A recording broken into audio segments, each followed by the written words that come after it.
Pemerintah mencatat defisit anggaran pendapatan dan belanja negara 2024 ditutup sebesar 2,29% dari produk domestik bruto, atau dalam nominal mencapai 507,8 triliun rupiah.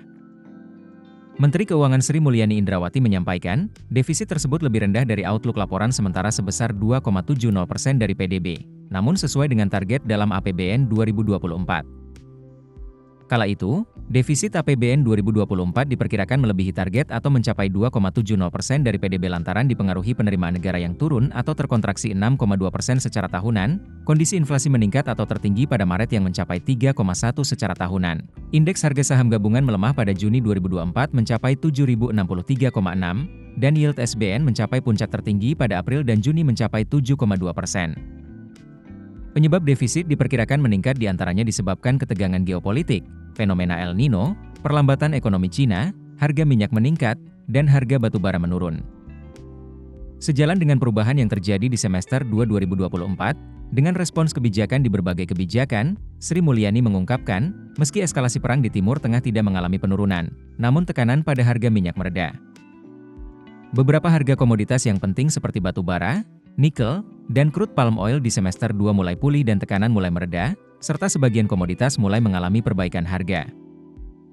Di samping itu, berbagai stimulus dari perekonomian Cina juga menimbulkan harapan ekonomi negeri tirai bambu tersebut mengalami pemulihan atau peredaan, ataupun kondisi tekanan ekonomi yang terus menurun.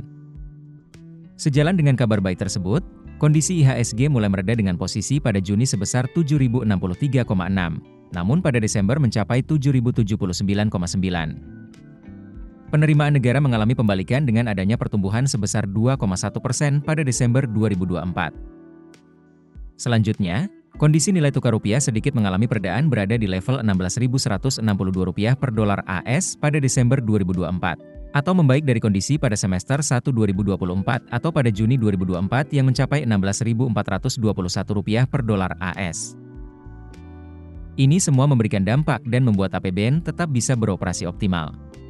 Di sisi penerimaan mulai membaik, defisit APBN akhirnya terjaga turun pada level 2,29% dari PDB, sesuai yang kita desain awal, tutur Sri Mulyani dalam konferensi pers, Senin 6 Januari.